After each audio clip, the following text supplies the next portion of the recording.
शहरों में एयरशिप कहाँ और कैसे रखें? मैं आपको अपने शब्दों में एयरशिपों के बारे में पॉडकास्ट में आपका स्वागत करता हूँ, जो नई पीढ़ी की एयरशिपों परियोजना के लिए समर्पित है।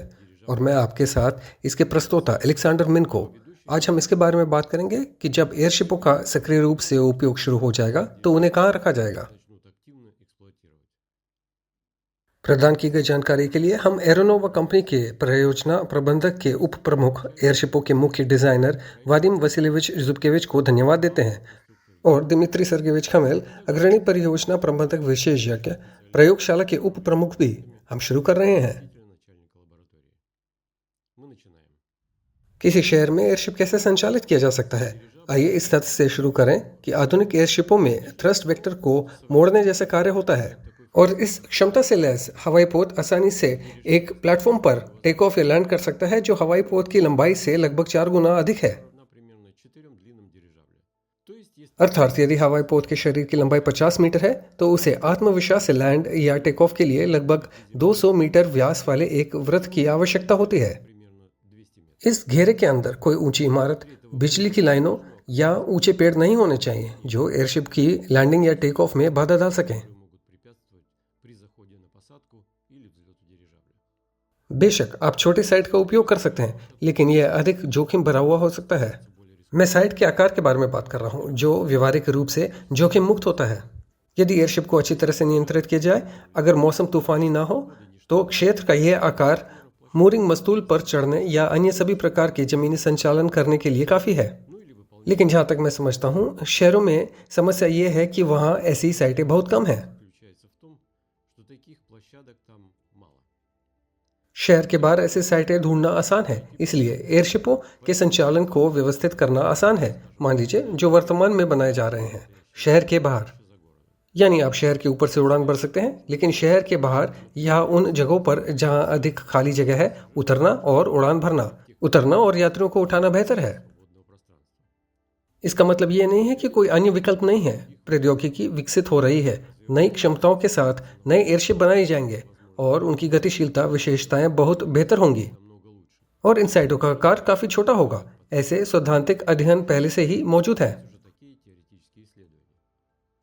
अभी तक ऐसे कोई एयरशिप नहीं है, लेकिन उन्हें बनाना मुश्किल नहीं है। प्रौद्योगिकी का आधुनिक विकास, स्वचालन, कंप्यूटिंग, पूर्वानुमान का विकास इस स्तर तक पहुंच गया है कि स्पेसएक्स रॉकेट के पहले चरण को पकड़ लेता है और उसे ठीक उसी लॉन्च पैड पर उतार देता है जहां से वे शुरू हुआ था। यानी सिद्धांत रूप में समस्या का समाधान किया जा सकता है।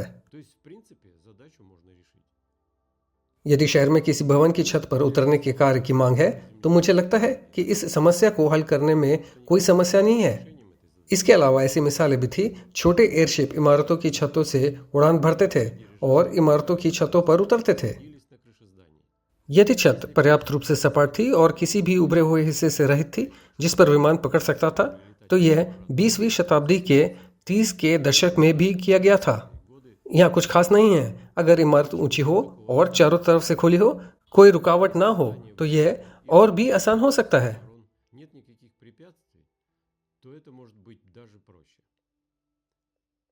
एकमात्र बात यह है कि ऐसी सपाट छत पर्याप्त आकार की होनी चाहिए ताकि हवाई जहाज उतर सके, मस्तूल से जुड़ सके, इस मस्तूल पर सहारा दिया जा सके, फिर हुक खोलकर उड़ान भर सके।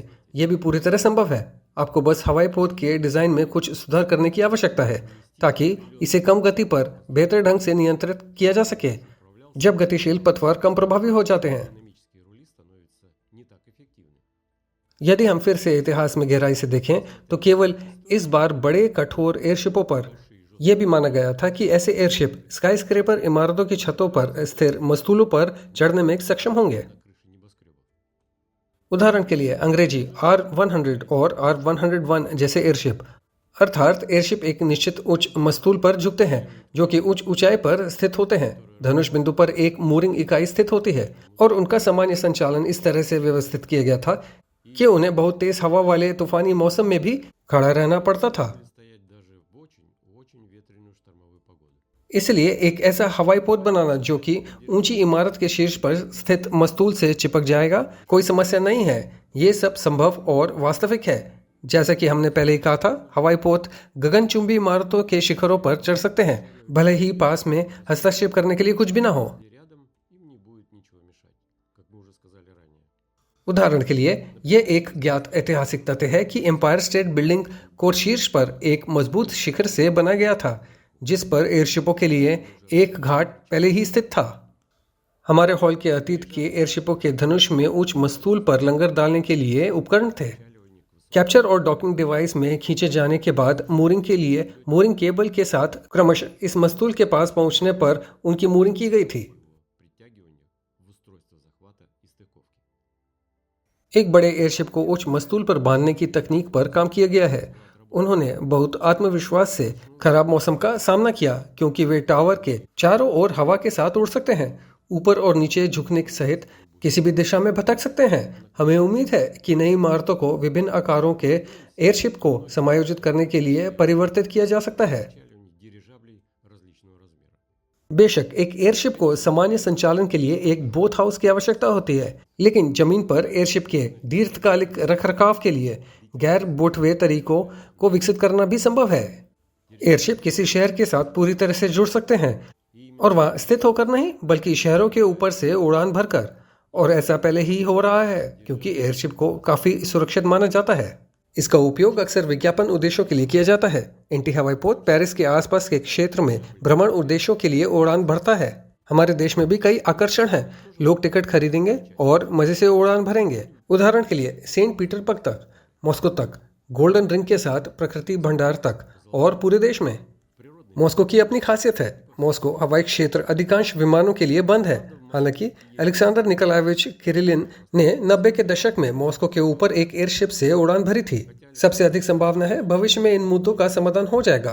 किसी भी स्थिति में आवश्यकता पड़ने पर हेलीकॉप्टर मॉस्को के ऊपर से उड़ान भरते हैं। एक हवाई पोत समान कार्य कर सकता है। उदाहरण के लिए विशेष अग्निशमन कार्य। अधिक खुले हवाई क्षेत्र वाले शहर जैसे सेंट पीटर्सबर्ग, सोची, क्रीमिया अपने ऊपर से उड़ान भरने के लिए एयरशिपों के लिए तैयार है।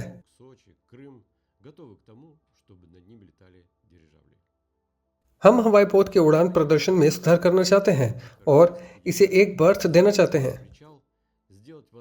जिससे इसके संचालन के दौरान सीमित क्षेत्र में उड़ान भरना संभव हो सके, और काफी उचित छोटे आकार के हवाई जहाज से शुरू करें, यानी लगभग 40 मीटर लंबे, जो संभवतः शहर के भीतर काफी छोटे हैंगर में स्थित हो सकते हैं।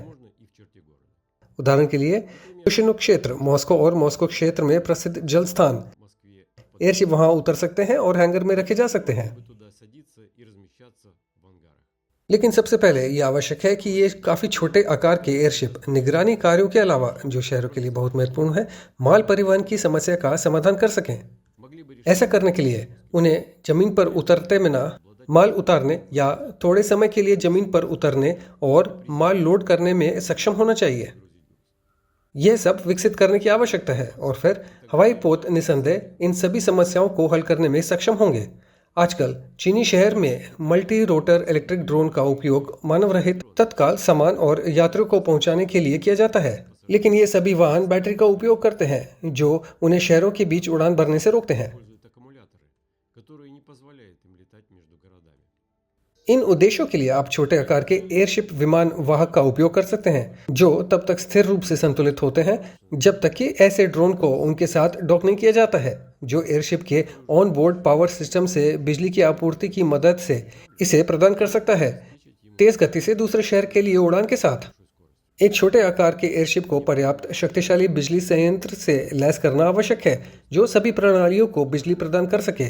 थोड़े समय में ये कृष्ण को बहुत मजबूती से बढ़ा सकता है और प्रोपेलर के साथ पूरे भार को उठा सकता है, और कड़ाई से बोलते हुए उड़ान में इस भार को वायुगतिकीय बल के साथ संतुलित कर सकता है। यानी यह एक हाइब्रिड योजना है। हाइब्रिड डिजाइन ऐसे हवाई पोत को एक हल्के हेलीकॉप्टर की तुलना में लगभग 1 टन या 2 टन की वाहन क्षमता प्रदान करने की अनुमति देगा। ऐसे परिवहन की पहले से ही काफी मांग है। शक्तिशाली बिजली संयंत्र से सुसज्जित ऐसे एयरशिपों की गति अधिक हो सकती है, 150 किलोमीटर प्रति घंटे से अधिक। ऐसी गति से उड़ान भरने पर उन पर मौसम का प्रभाव कम पड़ेगा और वे हेलीकॉप्टरों से प्रतिस्पर्धा कर सकेंगे।